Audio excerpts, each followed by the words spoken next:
Et pour aller plus loin, nous recevons ce soir Yves Baudard. Bonsoir. Bonsoir.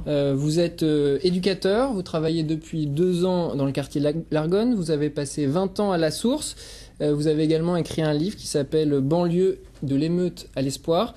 Alors pour commencer, une réaction aux propos de Florent Montillaud, il n'y a pas d'échec selon lui de la politique sécuritaire. Déjà, moi je peux pas me réjouir de passer dans le quartier sur lequel je me suis investi pendant 20 ans et de le voir dévisagé par un incendie. Je peux pas me réjouir d'un acte de délinquance dirigé vers une institution ou vers des intérêts particuliers, ça je peux pas m'en réjouir. Mais effectivement, je voudrais simplement dire que... D'accord, mais est-ce qu'il y a échec ou pas de la politique sécuritaire à Orléans? Est-ce que ces événements... Ça montre en tout cas, pas les événements, c'est bien plus compliqué que ça et diffus.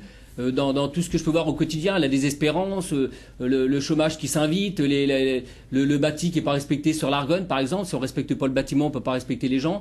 Je m'aperçois qu'effectivement, on touche du doigt les limites du tout sécuritaire.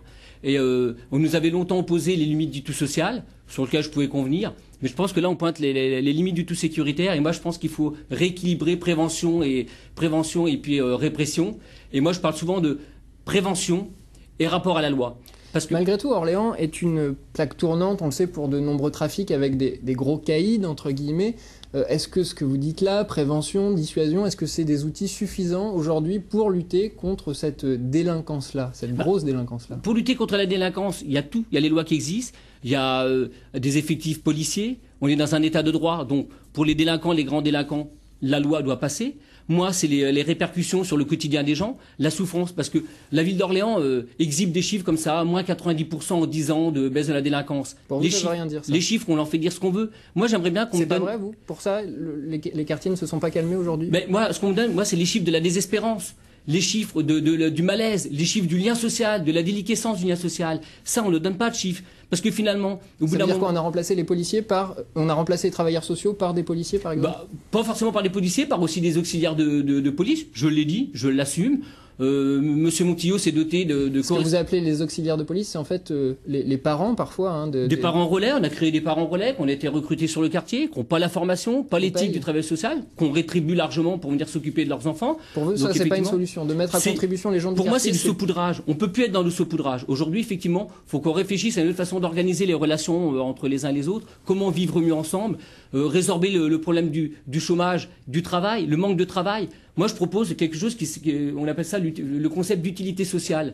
Ça marche comment? Parce que c'est un concept. C'est un concept. Mais moi concrètement, Parce que des caméras, des policiers, ça c'est du concret. Mais vous, votre concept à vous, c'est quoi concrètement? Concrètement, on pourrait imaginer que dans notre société, il y aurait des périodes où on serait en situation de travail et des périodes où on serait en situation de non-travail, en situation d'utilité sociale, d'aide à la personne, d'aide à l'environnement, préservation de notre patrimoine, consolidation des digues, etc., qui redonnerait du sens à la vie. Parce que c'est ce qu'il faut, c'est redonner du sens et de l'espoir aux personnes qui sont sur les quartiers. Et une parole bâillonnée, et ça c'est la réalité, quand on bâillonne la parole de quelqu'un, il extériorise par des actes. C'est comme ça que ça fonctionne.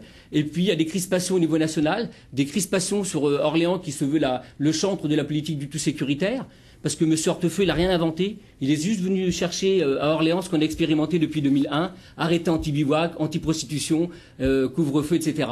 Que des propos guerriers dans la bouche de nos dirigeants.